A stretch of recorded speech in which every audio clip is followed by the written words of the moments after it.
You all.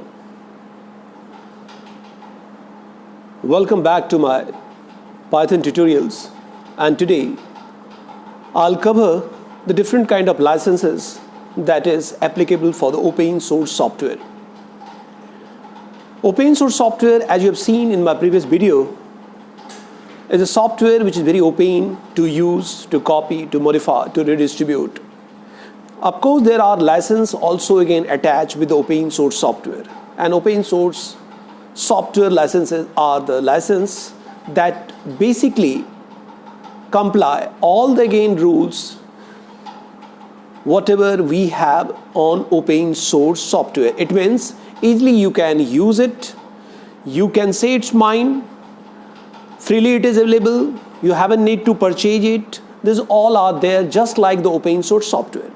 Now, first and foremost license that is there for open source software are Creative Commons licenses. Creative Commons licenses.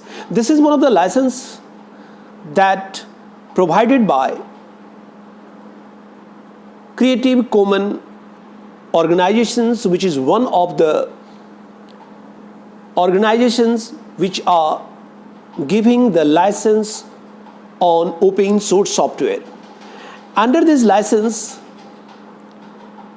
the creator, owner of the software have all again rights to share the software with anyone, and to whom he will share he having or she having the same rights, except that once he or she want to do some changes or want to use somehow that software that is not the part of license, then that fellow has to take the permission from the owner.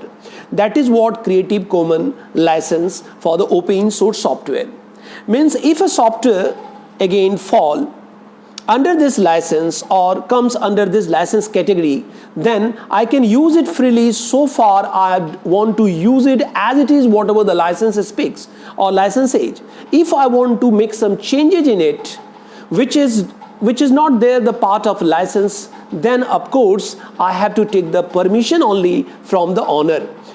Once I'll get the permission, I can again do the same. This is what the Creative Commons license, that is a CC, and which is one of the non-profitable organizations and provided by the Creative Commons organization, which is a non-profitable organization. Now, there are some rights and obligations on the CC, that is a Creative Commons license. Now, first of all, let's see the rights. Of course, we have a right to copy this software, you have to right to use this software, you have to right to upload the software, you have to right to photocopy, scan the software or code if you want. These are the rights of yours. Then we have a right to distribute the software or work with the, of course, same copy and under the same again license category. Display or perform the work, mind it, display or perform the work, that is you can play a sound or recording or a film in the class or a stage a play to the parents also. This permission is also there. Communicate the work, you can talk about that, you can make it available online, you can have a learning management system or on a class blog. This facility also you have. And format shift verbatim copy of the work. Mind it, here the same thing, whatever the licensee software speaks or whatever the original creator has made, same you can as it is give to someone else. So this freedom also you have. As I mentioned, the format shift verbatim. Once I say verbatim copies of the work, that means as it is the original software, you can produce it to someone else like your own. Now the obligations. Always attribute the creator of the work. These are the obligation in it. People who want to use any software which comes under the Creative Commons license, he or she has to mention or he has to quote or he has to attribute the creator of the work, who is original creator of this work. That you have to do. Then get permission from the creator if you want to make some changes in it. This is again one of the obligation. Keep and copyright notice attached to the work intact. Mind it, the old again copy or copyright will be intact on all copies of the work, that either the modified one and maybe the new one, but the old copy should be intact. Next, indicate and link the license from any copies of the work. Mind it, you have to mention the all separate copies, like the different versions of it that you mention in the new versions, and the person name also.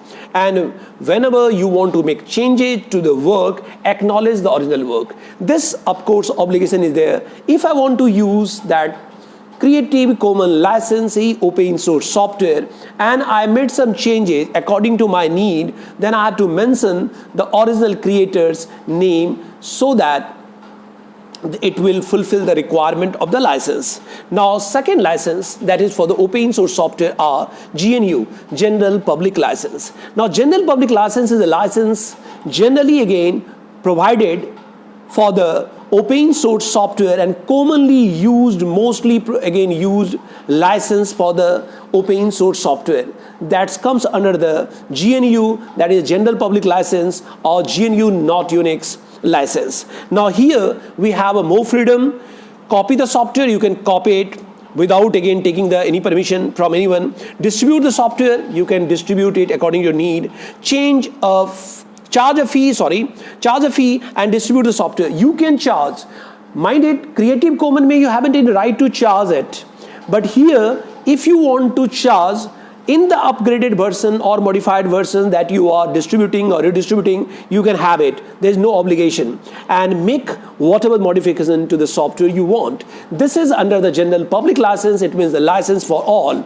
And you haven't need to take any permissions for any sake of changes or distribution or copy. And even after the modification, if you want to sell it out, if you want to charge, you can have it. Third category is called Apache license software. Now, Apache license software is a license that is given to basically the web-based application software, server-based application software, and it's a universal, means applicable to the whole world, not in India, whole world applicable license it is. It means whatever the software comes under the Apache license is again everywhere in other country the license is same, or licenses speak the same. Now, grant a number of the right to the user. Mind it, this Apache softwares gives the who can use it. These rights can be applied to the both copyright and the patent. Mind it, these two things, this license basically talk the copyright and patent, means whose patent it is, and copyright means you cannot make any changes in it without the permission of it, but it's universally applicable. Right for, you can write are there on this software to use forever. First and foremost, you have a need to again use it for several years or few years. Once you got this license will be there, or this license will be applicable for you on your software forever. Rights are worldwide. That's a great. Your rights that Apache software comes under is universal, accessible, and anywhere it can be used. Rights are granted for no fee or royalty. That's again there. You cannot charge. This license speaks further, you cannot charge for this software. It is a free of cost. Rights are non-exclusive. No one can say it's exclusive for me. It's again goes for everyone and anyone who having this Apache software, licensing software, open source softwares are owner of it. And rights are irrevocable. No one can take these rights. Mind it, no one can take these rights and away once they are granted. It means no one is entitled to get this license away from you once you got it. Rights are non-exclusive, means no one can say I can only use it. No one can say it's my personal. So there are three broad categories of the licenses you have seen. One is Creative Commons license, that basically given to the owner of the open source software to decide to whom you want to share, how you want to share. And once that license has given to the creator, after that the creator can again distribute to anyone. license goes as it is, the other user and users have the same right what a creator having, but only if the creator of any user and user want to do some modification, then he has to take the due permission from the original creator. That is what it is. In the case of your GNU, everyone can use it, everyone have the same right who got the open source, who are using the open source software, no cost, nothing, but you can charge also if you want to modify it and want to sell it out further. And in case of Apache license, there is no fee, there is no royalty, but no one can say I modified and give me some money. That condition is not there, and most of the server-based applications comes under this Apache license software. So these are the three different categories of that. Then come to the public domain software and proprietary software. There are two categories of the software. Public domain software means the software which can be easily accessed by all and publicly can be used. Anyone can use it. But like this all licensed software, open source software, free software comes under the public software. And once it is a proprietary software, the proprietary software is such softwares where there is a vendor, there is an owner, there is a monopoly. There is a one single person creator, and he having all right to decide about that product, to whom he want to, where he want to sell, on what cost he want to sell, everything again there. That's what it's called a proprietary software. Example, always remember the Microsoft Windows OS is example of proprietary software. And the public softwares, you can say any software like the freeware, even the shareware, or maybe the open source software. These all are example of public domain software. Now, technology and society. Next point. Of course, the technology changed our societies. This ICT or IT, information technology or information and communication technology, that changed the way our society is nowadays, or our society is working. There are a lot of tremendous changes are there in our society after the invention of ICT, and I hope you all must be agree.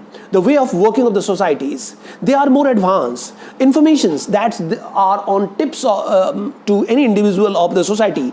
Even the person who are living in the village, they are knowing each and every rules. They are knowing about the government functioning, or they are knowing about the governance. They are knowing their rights. They are knowing what way I can approach for a particular things of the government again, like offers. That is what the ICT made. So ICT plays a great role in the improvement of the societies. We have to accept it. And what way the ICTs again change our societies, just try to listen some of the points. First is economic benefits that ICT has given to our society. Of course, early people have to stand in a queue. Long queue, you have to wait for a particular things, like even a transaction from the bank. Out of the bank, people are standing in the sunny weather. People are standing, and a lot of time they are wasting again. And you have to go to the bank. But nowadays, we are feeling very relaxed. From the home, you can do the transactions, you can do the banking, and that is what the great again advantage of the ICTs to our societies in the economic benefits. So bank again transaction has improved, productivity of the bank has improved. Bank hasn't got much rush nowadays. Bank employees are able to do it easily, and again mass can be processed together, because they knows that they have the ATM, they have the ATM card, credit card, debit card, they have a net banking facility, and if someone haven't that, they can only come to the bank. So this way our secure transactions, that is one of the benefits of the ICTs in the improvement of the economic benefits, or in the economic benefits for our society. That is a secure transactions, and whatever transaction we do with the help of ICT, we are very peaceful, we are very secure. From home we are doing. Less chances are anything wrong will happen. That may happen if I'm not again using it wisely. Second is ease and availability. That's great. Mind it, ease and availability. You have to go to the office to perform a task. Nowadays, even for the ration card, your Haryana government has given the online ration card facility. It means what? You haven't need to rush to the again food and corporation department, or maybe the person who are again distributing the ration for that online ration card. Sit at home, apply it. Even through your mobile you can do, and that's a ease and availability. It's available to you, and very easily you can do it. Next is net banking. Just see about the net banking. Now, 90% people are using the net banking. It means the banking in your hand. It means the banking at home. It means through the internet you can do the banking without going to the bank. And this facility is also again improving, because even I may hesitate to go to the bank for a particular day to transact, but if I can do from my home, I hope easily I can. So more and more transactions people are able to do, and a growth of the economical growth of the countries and the bank and maybe the government, that is there. And last is global market. Today, if you are producing a particular product at a particular place, that is a small place, even in a village, but you can sell it out at any level globally, and your production will be known to everyone. Why? Because due to the ICT. So that's a great. Now, e-waste management, next point. E-waste management is a technique to manage all the electronic waste. You may say e-waste, you may say e-scrap, you may say electronic waste, and you may also give this term electronic waste as an waste of electrical and electronic equipment. Mind it, waste of, or simply waste, electrical and electronic equipment. In short, you can say W and triple E. W triple E. It means today's we are using the information technology too much. We may say we are in the age of information technology. We are living in the age of internet. Even a small child is very fond of the gadgets. Even a family, there are 4 or 5 mobiles. If there are 4 or 5 members in that family, it means utilization of these electronic gadgets, gizmos, devices, peripheral are too much. Then of course, a scrap will be that much. How much we are eating, that much garbage we are also expecting. If I'm not eating the biscuits, the wrappers of the biscuit will be not there. But too much biscuits are again consumed. Too much plastic wrappers are floating everywhere. And similar like that, after utilization of the electronic gadgets, after some time or after years or after 3 years, there are 30% depreciation in these electronic gadgets. It means normally, according to the standard way, not in India, even out of India, after 3 years, people simply throw a gadgets, even it is in working condition.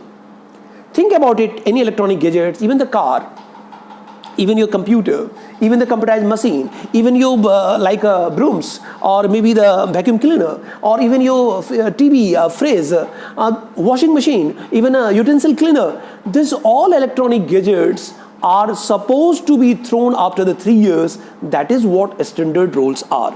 In India, we used to extend it for some time. That's a different thing. We want to use it till it is working. That is also, of course, the efficiency of the device will degrade or decrease, but we are using. It means that too much e-waste is bound to happen because we are using too much electronic gadgets nowadays. Even tape recorder, electronic gadget, maybe TV. In your home, you can see how many electronic gadgets you have. You will see every electronic gadgets are electronic gadgets only of nature, like your washing machine, your fridge, your TV, your even the walkie-talkie, or maybe your phone, or maybe your Alexa, or maybe your Google Mini. These are electronic gadgets. Your even electronic lamp, even AI-enabled again lights. These all are electronic gadgets. So once this will be a garbage, how to manage it? This is what the e-waste management is. And mind it, this garbage, electronic garbage, is not a normal garbage, can be easily thrown like a other garbage. It's required to be again managed well. Otherwise, very again hazardous. Mind it. And it will be very harmful, or society will be impacted. That's why we are learning e-waste management. Now, important concern of the discarding e-waste is, as I mentioned, these electronic gadgets are again carrying lot of electronic again devices, components, even the metal, even some chemical things which may be harmful for others if will be easily thrown. That's why there is a specific way or e-waste disposal again process we have to follow. Never try to throw the keyboard after use. Never try to throw the monitors or printers after use, just like you are throwing the other things. You have to keep it, and there are certain company whose toll-free number you can call. They will come to you. They will pick up all the garbage, electronic garbage. They will again pay something out of that or for that again to you, and they will again manage. Now, what they people do after collecting this all electronic garbage, and mind it, it's in too much quantity in India, also again generated everywhere, that is e-waste or e-garbage. Now, composition of the e-waste. First, we have to see that Now there are different again electronic component and carrying the different kind of things like copper are there, maybe the nickel are there, maybe the silicon are there, maybe the aluminum are there, maybe the gold are there, maybe the others tin, lead, and maybe others component that sometime arsenic and phosphorus and sulfur, this kind of things are also again attached or maybe are the part of this electronic wastage. That's why we have to garbage it, we have to again discard it in a proper manner. Now first and foremost, there is a feature that's called dismantling. In dismantling process, the garbage collectors, the people who collect this garbage, again segregate this, or you can say removal of the parts containing the different kind of dangerous substances like CFC, or maybe a Ag, mercury, or maybe a PCB, like you have a circuit board, na? Like a printed circuit board, you can say PCB.